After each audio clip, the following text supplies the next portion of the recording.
राहुल गांधी जी ऐसे व्यक्ति हैं जिनके पिताजी प्रधानमंत्री रहे, दादी प्रधानमंत्री रही और पर नाना जी भी प्रधानमंत्री रहे। दुनिया में बहुत कम लोग हैं जिनके 3 पीढ़ी प्रधानमंत्री रहे, लेकिन उनके परिवार ने और उनके पूरे कांग्रेस पार्टी ने क्या क्या किया इसके बारे में चर्चा करना बहुत जरूरी है। ये वो लोग हैं जिन्होंने प्रधानमंत्री का अपमान किया। 2 उदाहरण देते, नरसिम्हा राव जी का अपमान किया, मनमोहन सिंह जी का अपमान किया। प्रधानमंत्री रहते हुए मनमोहन सिंह जी ने जो कायदा, जो ऑर्डिनेंस निकाला था, उसको पब्लिकली राहुल गांधी जी ने फाड़ा। क्या ये डेमोक्रेसी का अपमान नहीं है? क्या सुप्रीम कोर्ट ने हमारी एक मुस्लिम बहन को रियायत देते हुए उसको एलिमनी देने की बात की शाहबानो केस के अंदर, संसद के अंदर सुप्रीम कोर्ट का अपमान करते हुए उस फैसलों के बदल के नया कायदा बनाना, और उसके कारण हमारी करोड़ों मुस्लिम बहनों को आज तक प्रताड़ना सहन करना पड़ता है। वो तो धन्यवाद है मोदी जी का, उन्होंने नया कायदा लाया। कि फैमिली प्लानिंग की बात करनी अच्छी बात है, कि जबरन किसी की नसबंदी करनी, वो भी 12 साल के बच्चे की नसबंदी करना, ये इससे बड़ा कोई गुनाह नहीं होता।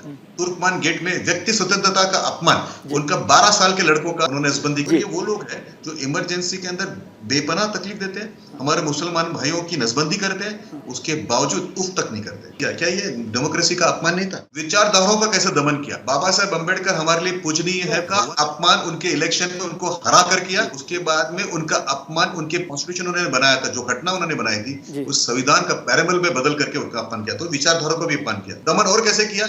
1948 में संघ बैन करके 1900 विपरीत विचारधारा के उनके नेताओं को जेल में डालकर हत्याकांड करवाने का भी जुल्म में लगाना चाहूंगा उनके ऊपर। 1947 में क्या 10 से 12 लाख लोगों की हत्या नहीं हुई? क्या लाखों महिलाओं के रेप था, वो नहीं हुआ? वो टाला जा सकता था, नेहरू जी की जिद के कारण हुआ है। क्या 1984 के अंदर प्रधानमंत्री जी ये ठीक है। अब जो मेरा सवाल, वो आपकी बात समझ आ गई, ये सारा इतिहास सब लोग जानते हैं, तहसीन जी भी, श्रीकांत जी। पड़ेगा लोगों को ना 1984 पता होगा, लोगों को 1975 पता होगा, क्या 1966 लोगों को पता है? इन्हीं की दादी ने भारत के नागरिकों के ऊपर बम बरसाए थे। दुनिया में केवल लीबिया और सद्दाम ऐसे थे जिन्होंने अपनी एयरफोर्स को इस्तेमाल करते बम बरसाए थे। आज मैं आपके चैनल पे जबरदस्त से बोलता हूं कि इंदिरा जी ने भारत के नागरिकों के ऊपर बम बरसाए थे। शायद ये लोगों को पता नहीं होगा। ये वो लोग थे जिन्होंने मीडिया को दबा के रखा, सिंगल मोनोपोलिस्टिक मीडिया रखा, एक न्यूज़पेपर चलाने की कोशिश की उन्होंने, उसमें भी घोटाला किया। ये जो व्यक्ति है जो विदेश में जाकर अपमान करता है, ये अपने मेरिट पे जीता है क्या? क्या ये अपने मेरिट पर उस पार्टी का अध्यक्ष बना है क्या? ये कोई सुभाष बाबू है क्या, या कोई सरदार पटेल है क्या जो अपने मेरिट्स पर आए? ये तो कुनबाशाही से आए हुए लोग बीबीसी के। और मैं बीबीसी पे विश्वास नहीं करता हूँ, मेरा बीबीसी से विरोध है,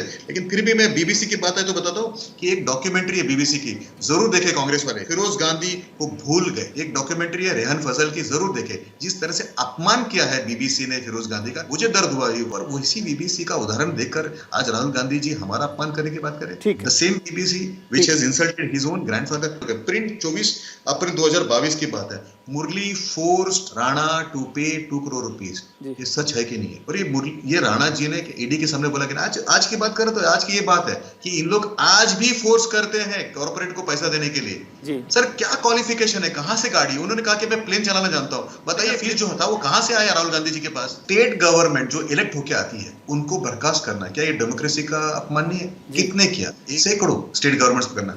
और जो कम्युनिस्टों के ख्याल के ऊपर नेहरू चलते थे, उनकी जो पहली गवर्नमेंट थी केरला के अंदर 1959 में, democratically elected government of communist, उसको बर्खास्त किया। तो जिस महिला का आपने गत 60 साल तक अपमान किया, उसी महिला को 9 करोड़ गैस सिलेंडर देकर उसके घर में एक चूल्हा जलाने का बिना वहां का ये हमने काम किया। सर जिस महिला को आपने बाहर बेइज्जत करके खुले में सोच करने के लिए भेजा, वहां करीब करीब 8 करोड़ टॉयलेट बना कर उस माँ का, उस बहन का हमने जो सम्मान किया, उस इज्जत कर उसको दिया जो आपने कभी नहीं दिया था। तीसरे में आपसे बात, उस बहन को जिसको आपने लज्जित किया, बार बार तलाक दिलवाने कर और अपमान प्रताड़ित किया, उस बहन को हमने इज्जत दी ट्रिपल तलाक का बिल लाकर। जिस बहन को आपने कभी फौज में आने नहीं दिया, उसको वहां पर ऑफिसर बनाने का काम हमने किया, आज की भारत ने किया। सर